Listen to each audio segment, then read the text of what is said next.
여러분들은 어려운 일을 당하든지 억울한 일을 당하든지 힘든 일이 있으면 어떻게 그것을 극복하십니까?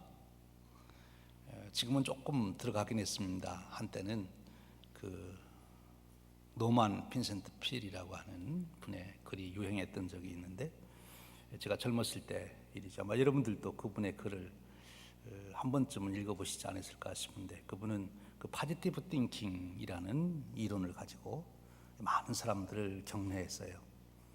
우리가 긍정적인 생각을 갖고 할 수 있다고 하면 우리는 할 수 있게 된다. 그래서 자꾸 긍정적인 생각을 가져라. 어려운 일이 있을 때마다 소극적으로 의기소침해지지 말고 긍정적인 생각을 가져라. 여러분들은 어떤 방식으로 여러분의 어려움, 시련을 이깁니까? 특별히 신앙적으로 시련을 겪게 될 때, 결국 우리 그리스도인의 삶은 무슨 일이든지 다 신앙적으로 연결될 수밖에 없지요. 내게 주어진 고민거리, 좀 더 나가면 고통거리, 근심거리, 두려움, 이런 일들이 내게 엄습해 올 때 어떻게 그 문제들을 해결하십니까? 오늘 우리가 읽은 히브리서는 초대교회 성도님들에게 주어졌던 말씀인데, 이 초대교회 성도님들은 특별한 상황에 있었습니다. 물론 기독교 지난 2000년 역사 속에 많은 사람들이 박해를 받았지만 가장 대표적으로 박해와 시련을 겪은 사람들이 이 초대교회 성도님들이죠. 초대교회 성도님들은 정말 박해를 많이 받았어요. 자기가 살던 집에서 나가야 되고, 또 살던 나라에서 또 피해야 되고, 감옥에도 가야 되고, 심지어 이제 죽게 되는, 순교를 해야 되는 그런 박해를 받게 된 거지요. 참 대단하잖아요. 어떻게 그들은 그것을 이기고 신앙을 지켰을까? 만일 여러분들이 오늘 이 아침 교회 나오시는데, 너 오늘 교회 가면 내일부터 직장 못 나온다, 그러면 그래도 기쁘게 나오실 수 있겠습니까? 아니면 여러분의 가족 중에 누군가가 너 교회 나가면 집에서 나가라, 당신하고 못 살겠어, 그렇게 나오면 여러분들이 계속 그래도 예배 나오실 수 있겠습니까? 더 본질적으로 말하면 그 신앙을 지킬 수 있겠느냐 하는 거지요. 지금 히브리서를 받아보는 사람들은 아주 극심한 박해, 시련을 겪고 있던 사람들입니다. 마태, 마가복음을 쭉 살펴보면 예수님께서도 그의 공생의 기간 동안 박해를 받게 되는데, 예수님이 박해를 받은 그 박해를 우리가 이렇게 정리를 해보면 네 가지 영역으로 정리가 된다는 거지요. 우리 토요일에 쉬퍼드 라이프 성경 공부반에서 공부하는 분들은 잘 아시는데요. 어떤 박해를 예수님이 받으셨습니까? 정치적인 박해를 받게 된 거지요. 그래서 예수님이 총독들과 임금들 앞에 너희들이 끌려나갈 것이다. 그래서 정치적인 박해가 있습니다. 지금도 많은 그리스도인들이 이 정치적인 박해를 받고 있지요. 성경에 보면 구체적으로 베드로라든지 아니면 바울이 정치적인 박해를 받습니다. 그런가 하면 또 모든 사람들에게 미움을 받게 될 것이다. 그래서 사회적인 박해가 주어집니다. 어느 특정 민족이나 어느 특정 사회에 가면 예수 믿는다는 것, 그거 하나 때문에 많은 박해를 받게 되지요.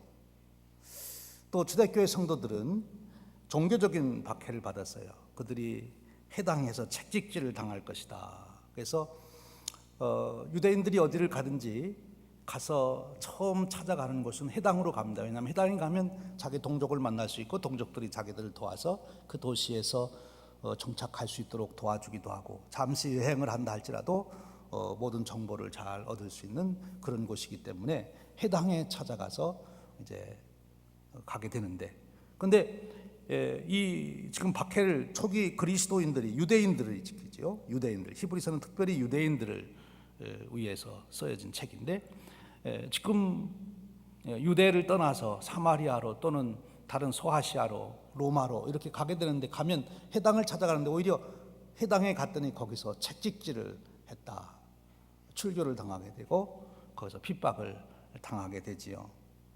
그런 무서운 핍박을 받았습니다. 이 민족으로부터 버림을 받는다고 하는 것, 그건 굉장히 큰 고통이 됩니다.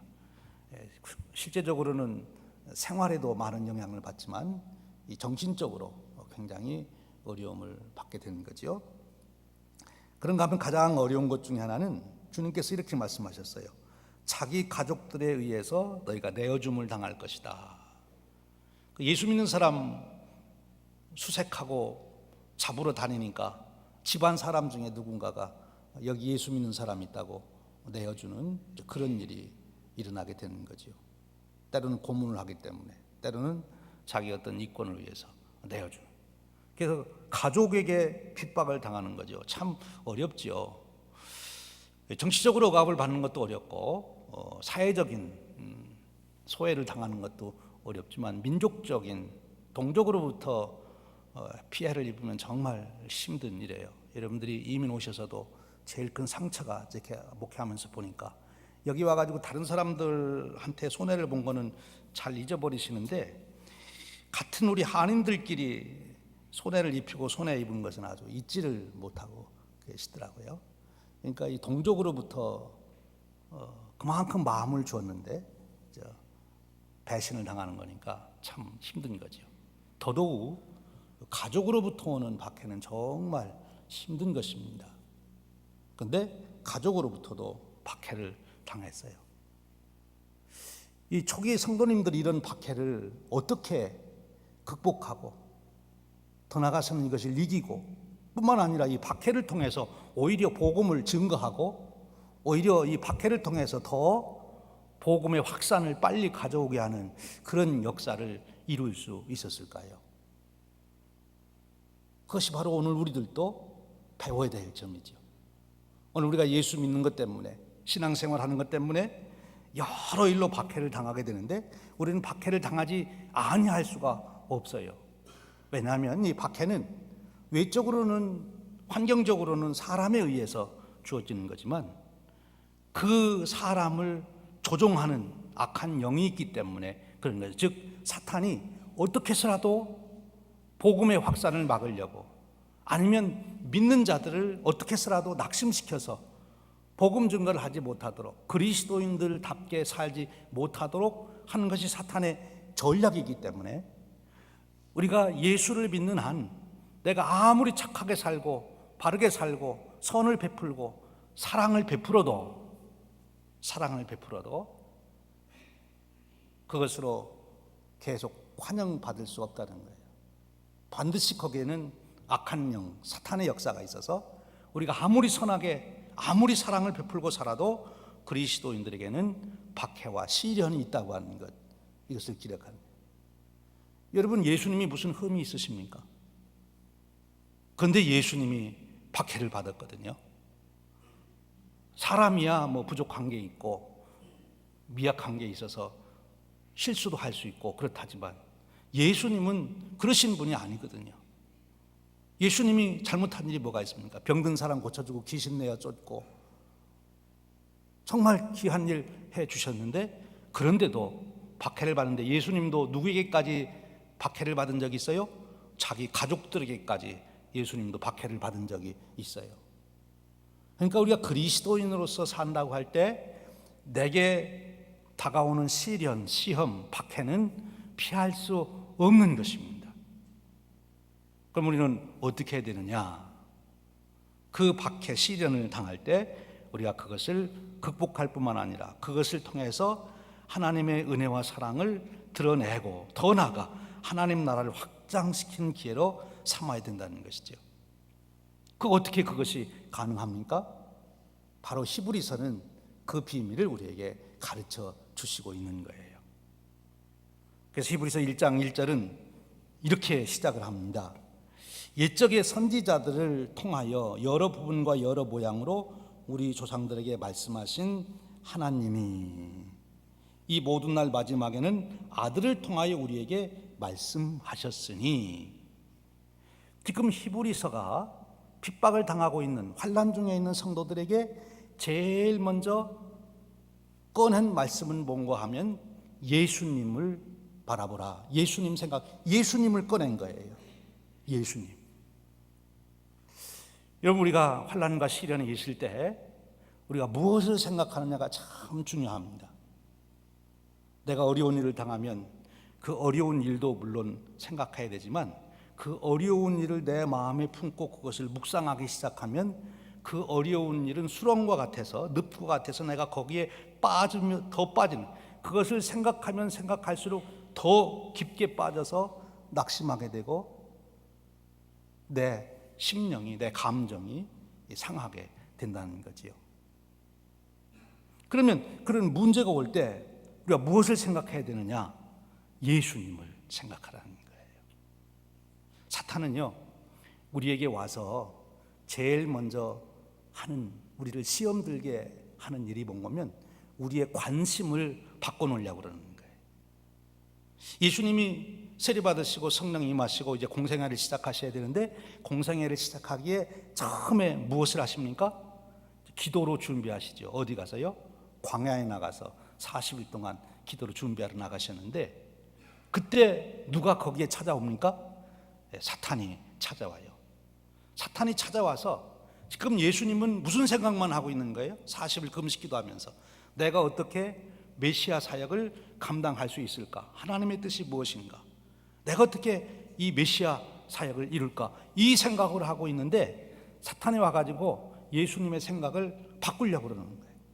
예수님이 오래 굶은 것을 알고 사탄이 와가지고 떡 생각을 하게 만들었어요. 이 돌들을 명하여 떡이 되게 하라. 지금 예수님은 무슨 생각만 해야 돼요? 무슨 생각만 하셔야 돼요? 그 예수님 답변 속에 나오잖아요. 무슨 생각만 하셔야 돼요? 떡으로 살 것이 아니라 뭘로 살아야 된다고요? 하나님의 말씀으로. 지금 예수님은 하나님 말씀 묵상하고 있는데 사탄은 와가지고 떡을 좀 생각해 보라는 거예요. 돌을 보고도 저걸 잘 내가 바라보면 떡으로 만들어라. 떡을 생각하게. 예수님이 하나님 말씀을 묵상하지 않고 떡을 마음에 품기 시작하는 그 순간부터 예수님은 시험에 들을 수 있어요. 그렇지, 떡이 최고지. 저 돌을 내가 능력이 있으니 떡으로 만들어 먹자. 그렇게 나오실 수 있는 거예요. 그래서 예수님은 관심이 흐트러지질 않아요. 떡을 생각한 게 아니라 그런 유혹 속에서도 말씀을 묵상하게 되는 거예요. 여러분, 우리가 어려운 일, 시련을 당하게 되면 제일 먼저 우리에게 들어오는 생각은 누가 나를 이렇게 어렵게 만드나? 나를 어렵게 만든 사람, 나를 어렵게 만드는 일. 물론 그런 일을 우리가 생각 안 할 수가 없어요. 그런데 그것이 우리의 생각을 붙잡으면 안 된다는 거예요. 우리의 생각에 그것은 스쳐가는 것이지 우리를 붙잡게 하면 안 돼요. 우리를 붙잡는 것은 무엇이 붙잡아야 돼요? 우리 안에 들어와 사신 분은 누구셔야 돼요?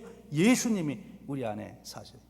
무슨 일을 만나든지 어떤 경우에든지 내가 집중적으로 끊임없이 생각해야 될 그 내용은 예수님이 돼야 되는 거예요. 사탄이 예수님을 떡으로 관심을 바꾸려고 했더니 안 바꿔요, 예수님이. 그러니까 이번에는 성전 꼭대기에 올라가서 뛰어내리라. 그럼 천사가 와서 너를 받들어 모실 거다. 하나님 아들 된 권세를 가지고 충분히 그렇게 할 수 있는 거죠. 그런데 그것을 쓸데없는, 아무런 목적도 의미도 없는 곳에 그 권세를 쓰도록, 그래서 자기 인기를 드러낸다든지 내가 이렇게 능력 있는 사람이다 드러내는 것. 지금 예수님이 가지고 계신 능력은 성전 꼭대기에서 뛰어내리는 거, 그거 자랑하라고 지금 하나님의 그 권세, 그 능력을 주신 게 아니에요. 왜 주셨어요? 예수님이 가지신 권세와 능력은 어디 사용하라고요? 인간들을 구원하라고, 죄인들을 구원하라고, 귀신을 내어 쫓고, 그리고 병든 자들을 고치라고 그 능력을 주신 거지. 예수님이 성전 꼭대기에서 때려내려 가지고 야, 예수님은 막 굉장하다, 그거 자랑하라고 주신 게 아니거든요. 그러니까 예수님이 관심이 물리쳐요. 아니다. 또 예수님을 데리고 무엇에 관심을 집중시킵니까? 온 천하 만국 보여주고 영광을 보여주고 내게 절해라. 그러면 예수님의 관심을 천하 만국을 다스리고 정치적인 권세를 잡고 사람들로부터 황제여 하고 영광을 받는 그 일에 관심을 돌리게 하는 거예요. 그러니까 예수님이 하나님만 경배하고 하나님만 섬겨라. 그 예수님의 관심을 잊어버리지 않는 거예요. 초대교회 성도들이, 특별히 히브리서를 통해서 초대교회 성도들을 일깨운 이 기자가 지금 주시는 첫 번째 승리의 비결은 뭔가면, 너희들이 마음에 품고 있는, 너희들의 생각 속에 품고 있는 그 내용이 예수 그리스도여야 된다 하는 것을 말씀하고 있는 거예요. 그것이 승리의 비결이에요. 우리가 예수님을 묵상하면 어떤 경우에서든지 스쳐가는 것은 어쩔 수 없어요. 그런데 내가 그 생각을 또 하고 또 생각하고 또 묵상하고 하는 그 대상은 예수 그리스도이셔야 된다고 하는 거예요. 오늘 특별히 1장 1절은 이렇게 예수님에 대해서 설명을 시작합니다. 옛적의 선지자들을 통하여 여러 부분과 여러 모양으로 우리 조상들에게 말씀하신 하나님이 이 모든 날 마지막에는 아들을 통하여 우리에게 말씀하셨으니, 이 신학적으로는 굉장히 중요한 내용이 여기 있어요. 옛적이라는 것은 구약시대를 말하는 거죠. 구약시대에는 선지자들이 하나님의 뜻을 전했어요. 신탁이라 우리 일반 전문 용어로는 그렇게 말하는데, 하나님이 주신 말씀을 전했어요. 그런데 그거는 다 부분적으로 전하는 거예요.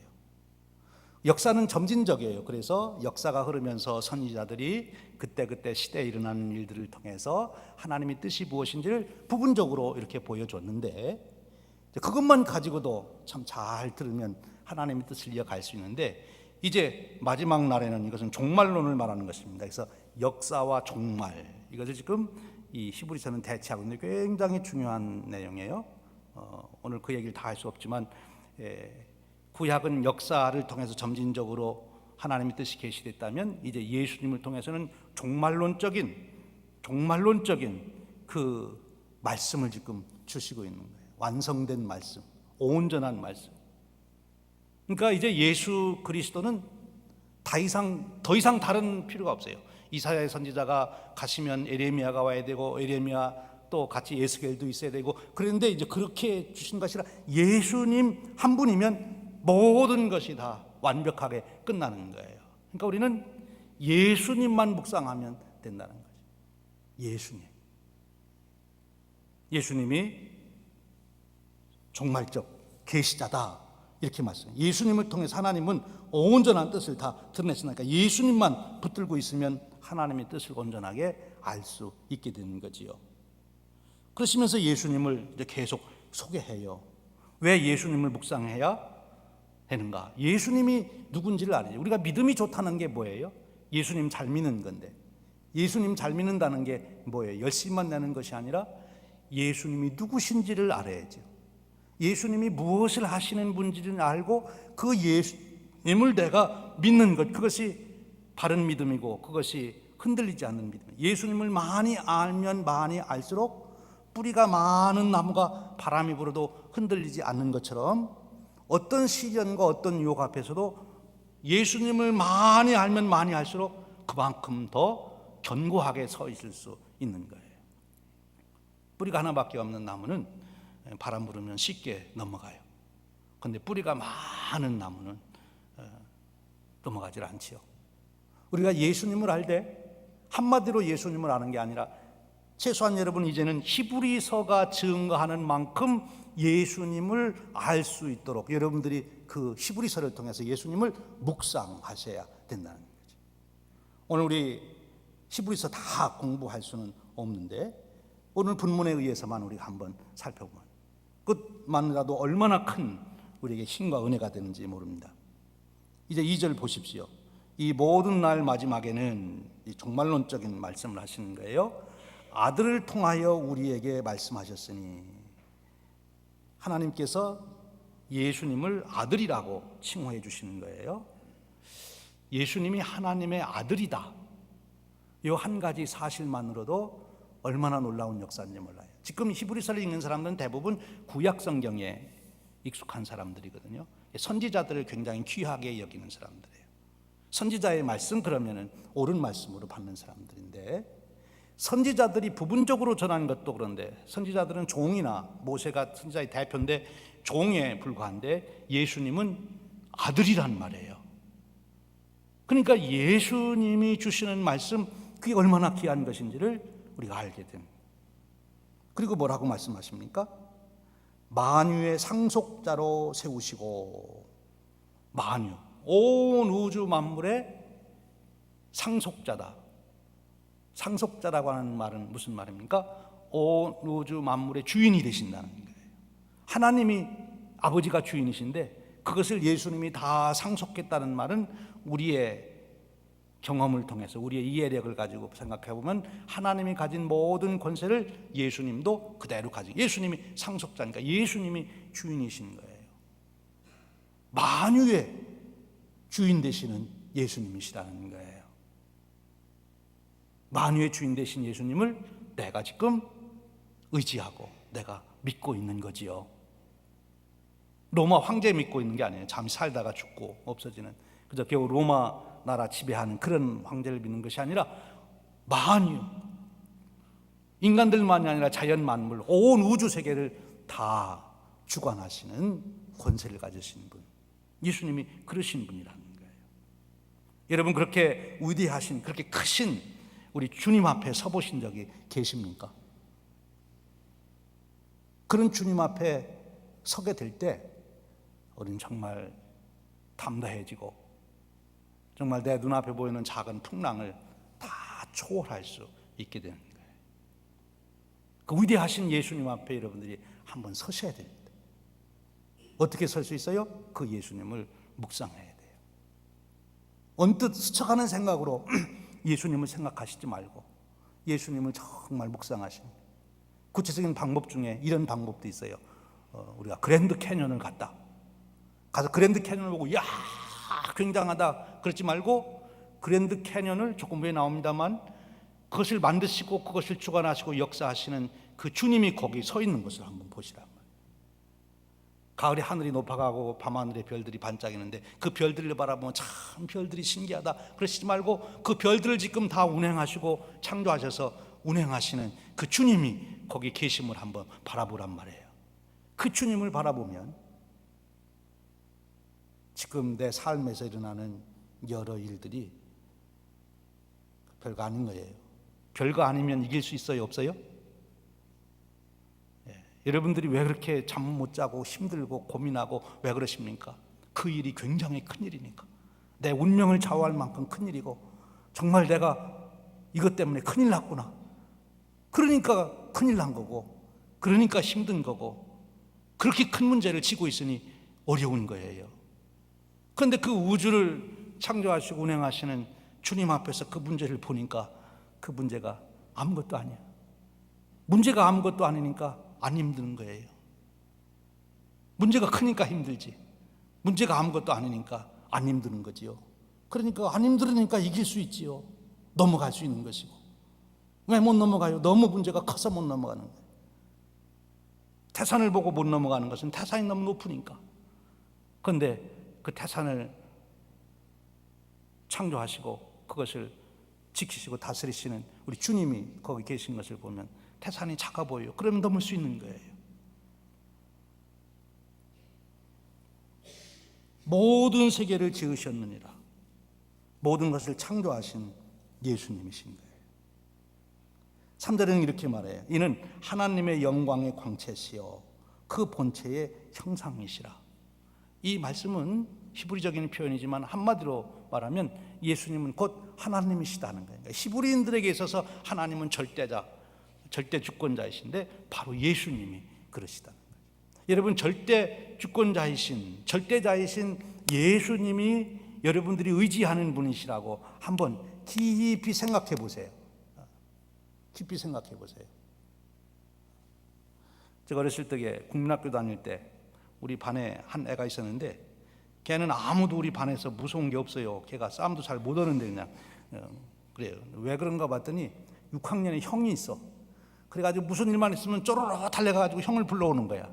그러니까 애들이 처음에는 못 모르고 걔가 까분다고 지어봤고 이러다가 나중에 형이 몇 번 다녀간 다음부터는 걔가 무슨 일을 해도 아무도 거기 말을 못하는 거예요. 왜?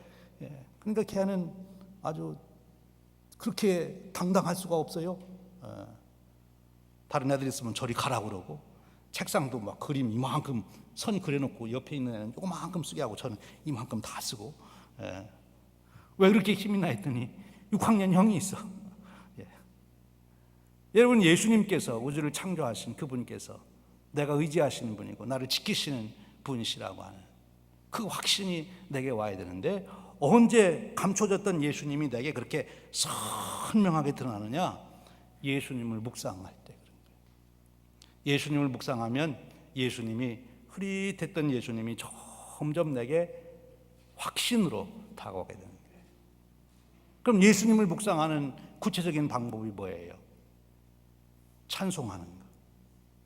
주 하나님 지으신 모든 세계 10번만 불러보세요. 10번만 여러분들. 그러면 여러분 안에 예수님이 확 자리 잡고 오시는 거예요. 죄짐 맡은 우리 구주 10번만 불러보세요. 그러면 무슨 일이든지 내가 감당할 수 있다고 하는 용기가 생기시는 거예요. 왜? 예수님이 내게 선명하게 오시기 때문에. 말씀하시잖아요. 능력의 말씀으로 만물을 붙드시며 죄를 정결하게 하시는 일을 하시고 높은 곳에 계신 지극히 크신 이의 우편에 앉으셨느니라. 그런데요, 4절 말씀 때문에 우리가 잠깐 시험 드는 거예요.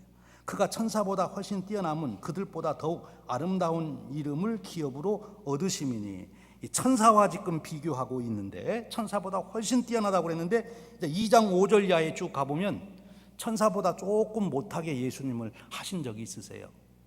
천사는 십자가에 죽지 않는데 예수님은 십자가에 죽었거든요. 그때는 예수님이 천사보다 조금 못하게 하신 거예요. 조금 못하게. 그래서 사람들이 이제 시험 드는 거예요. 야, 천사가 그래도 낫지. 천사 같으면 저렇게 십자가에서 안 죽을 텐데, 저렇게 로마 군병에 잡혀가지도 않을 텐데. 그런데 예수님이 좀 천사보다 힘이 없으신가 보다.